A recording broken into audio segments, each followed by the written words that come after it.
Good morning. Myself, Dr. Chandrasekhar. This semester I am going to handle engineering geology. So, geology means it's a study of Earth. In this chapter, we are going to deal majorly that is beneath the Earth crust. So, today I am going to explain the internal structure of the Earth. Before going to internal structure of the Earth, we all know that Earth is in spheroidal shape. So we have to know the radius of the Earth. See, there are two parts. This is, we call it as equator, and this is, we call it as polar region. The radius of the equator is 6,378 kilometers.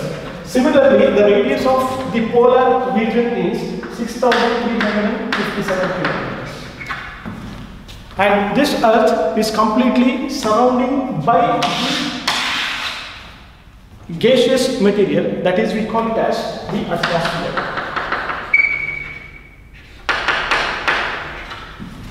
So this is a general introduction about the Earth.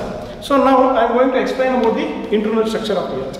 In the internal structure of the Earth, I am going to take the cross section. We can able to take a cross section anywhere. So when I am going to take a cross section,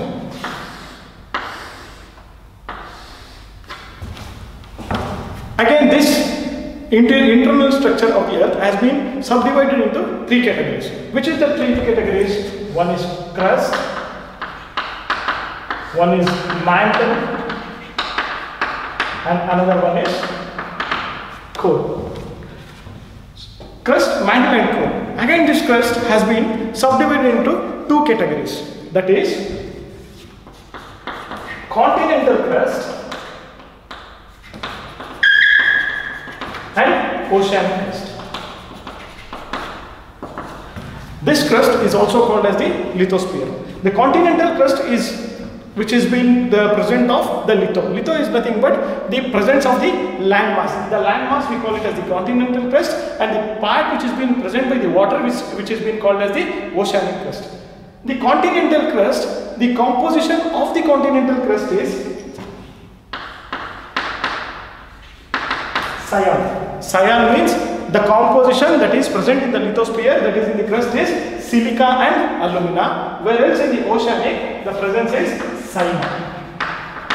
Cyma means the silica and magnesium.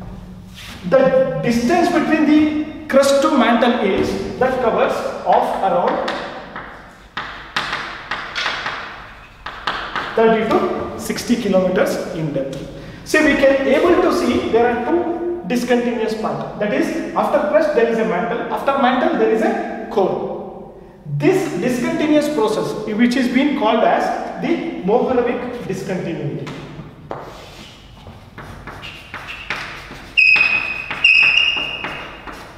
Mohorovicic discontinuity. Why it has been called as Mohorovicic discontinuity? Mohorovicic is a scientist where he discovered the discontinuous boundary between the crust and mantle.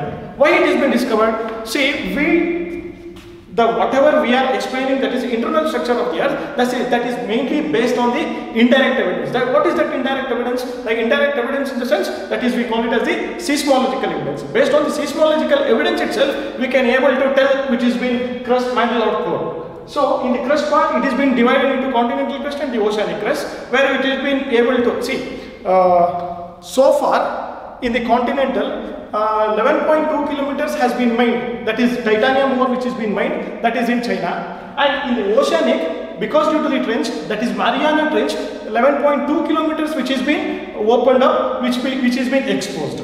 Now, Mohorovicic discontinuity, why it has been discontinuous and why it has been called as mantle means, because in the mantle region there will be a changes in the chemical composition.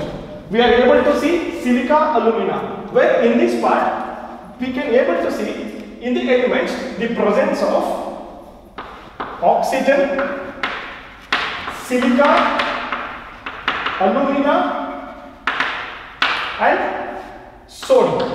These are the chemical changes which can be able to see in the Mohorovicic discontinuity. Next, when we come to the mantle region, the distance between the mantle, that is crust to mantle, is 5155 kilometers.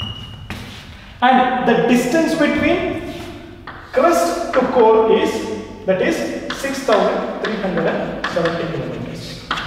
See, we can able to see the radius in the polar is 6357 kilometers, where we can able to see the equator region, the radius is 6378 kilometers. But the internal core, the distance is 6370 kilometers. It is mainly based on the indirect evidence, that is we call it as the seismological evidence.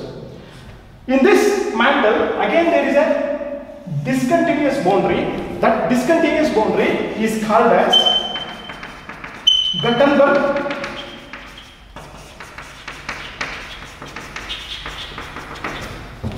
discontinuity. What is this Gutenberg discontinuity? Gutenberg is a scientist where he noticed after the mantle the presence of the core. Why it has been discontinuous? In this part, again the core has been subcategorized into two parts. That is outer core and inner core. Where the outer core, which has been completely made up of liquid, that is we call it as liquidous in nature, and inner core, which is completely made up of solidus in nature. So that is why, see, entirely we can able to see the completely the litho. Litho means the presence of the rock that is in the crust and that is in the upper mantle. After the upper mantle, we can able to see completely the liquidous in nature. The composition of the core is, we call it as knife, the presence of nickel and iron. So this is the composition which is completely present in the core. So in the outer core, which is being made up of liquidous in nature, the Gutenberg has been discovered. So this discontinuous boundary is called as the Gutenberg discontinuity. Now, what is the temperature which is being present in the inner core, or what is the temperature which is present in the outer core? The inner core temperature is 9000 degree Fahrenheit. Similarly, outer core temperature is 7200 degree Fahrenheit. So now I explained what is the distance between from the core to crust to core, and I also explained what is the temperature. This is all based on the seismological evidence. Here there is an important zone that is being present between the crust and mantle. That zone is called